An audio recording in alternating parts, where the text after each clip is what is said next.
رسائل السلام والوحدة بين مواطنين جنوب السودان. ده آي راديو، عينك على جنوب السودان.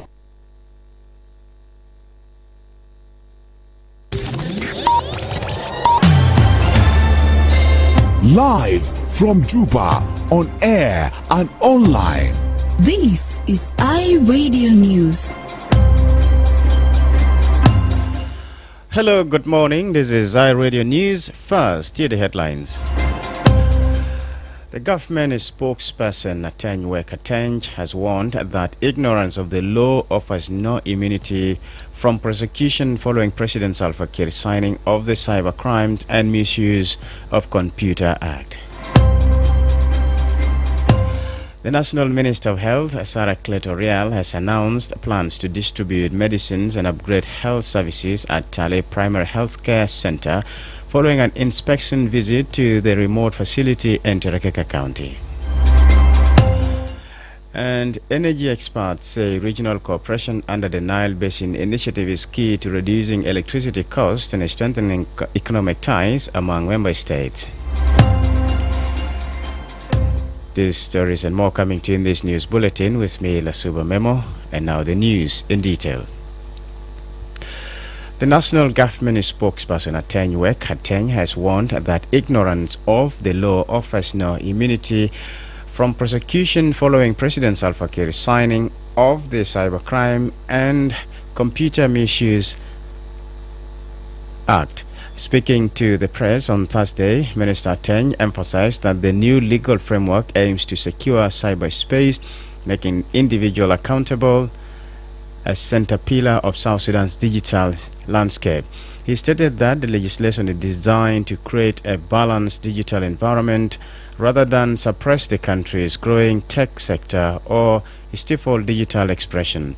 Minister Ateny clarified that the new law serves as a protective measure against the criminal exploitation of technology. He said that while the law aims to safeguard the nation, it is not intended to instill fear or restrict legitimate innovation. He called on telecommunication operators, civil society, the private sector, and individual citizens to cooperate in promoting a culture of cybersecurity and ethical digital conduct. Recognizing the media as a powerful mouth for information dissemination, Minister Ateny urged journalists to take the lead in public education, while the Ministry of Justice and Constitutional Affairs holds the legal competence over the Act. The Ministry of ICT is tasked with educating the public on how to navigate cyberspace legally. A central theme of the minister's address was the legal principle that ignorance provides no immunity from prosecution. He warned that once the law is active, individuals will be held accountable regardless of whether they have read the statutes. By signing this act, the government intends to bring those who abuse cyberspace to justice and ensuring that South Sudan's digital transition is defined by accountability and safety. The National Minister of Health, Sarah Cleto-Rial, has announced plans to distribute medicines and upgrade health services at Tale Primary Health Care Center following an inspection visit to the remote facility in Terekeka County. The visit forms part of the ministry's special initiative on maternal and newborn health, which targets hard-to-reach areas across the country. Cleto's visit also came after Central Equatoria's State Governor, Emmanuel Adil Anthony, requested her to upgrade the healthcare center to a hospital to advance medical services. Addressing members of the local community, the minister said Tale was deliberately selected because of its remoteness and the difficulties residents face in accessing basic health services.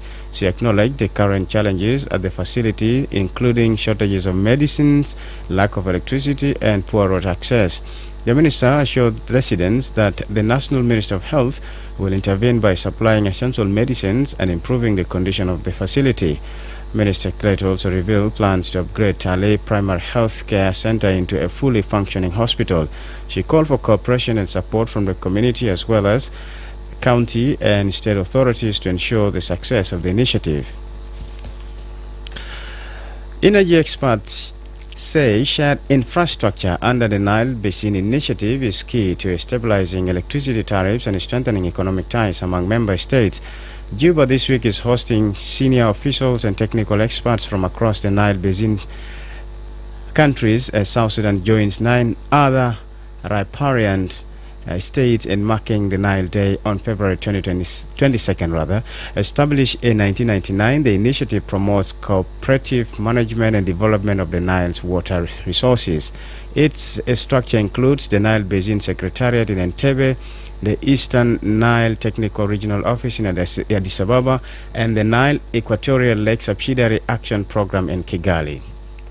Discussions in Juba will focus on one pressing priority, that is affordable electricity. South Sudan currently faces some of the highest power tariffs in the region, with electricity in Juba estimated at about 42 cents per kilowatt hour, largely due to resilience on diesel generation. Yet the country has significant untapped hydro power potential, estimated at more than 2,000 megawatts along the Nile corridor.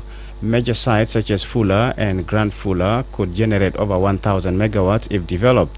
However, large hydropower projects require heavy financing and up to 7 years to complete. As an interim solution, South Sudan is advancing the South Sudan-Uganda Power Interconnection Project under regional coordination. The project will support lower-cost electricity from Uganda through a 400 kilovolt transmission line from Bibia to Juba.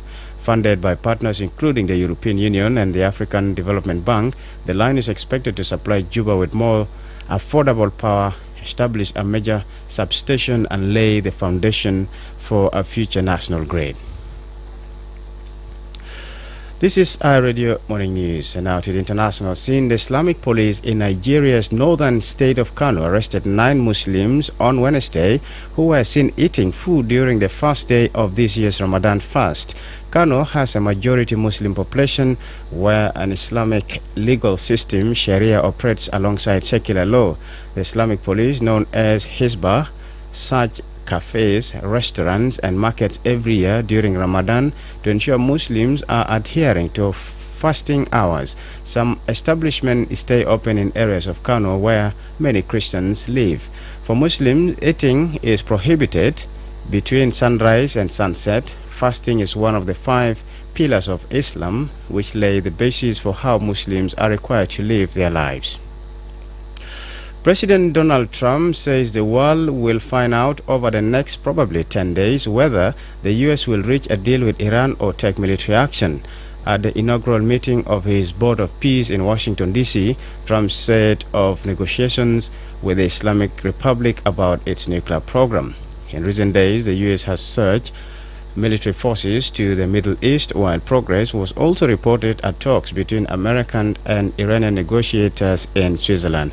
Democratic lawmakers and some Republicans have voiced opposition to any military action in Iran without congressional approval.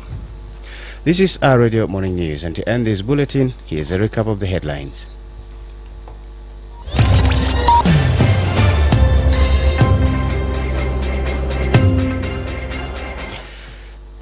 The government spokesperson Atenyo Kateng has warned that ignorance of the law offers no immunity from prosecution following President Salva Kiir's signing of the Cybercrime and Computer Misuse Bill. The National Minister of Health, Sarah Cleto Real, has announced plans to distribute medicines and upgrade health services at Ali Primary Health Care Center following an inspection visit to the remote facility in Terkeka County. And energy experts say regional cooperation under the Nile Basin Initiative is key to reducing electricity costs and strengthening economic ties among member states. That's the end of iRadio Morning News. If there is a story or an event you'd like iRadio to cover or report about, please send us a text message at +211 925 287 870. It's also our WhatsApp number. Follow us on X at iRadio Juba, like our Facebook page iRadio, subscribe to our YouTube channel at iRadio South Sudan. You can also visit our website and listen to us online at www.iradio.org. Stay tuned for news in Arabic at 8 o'clock. I'm Lasuba Memo. Thank you for listening.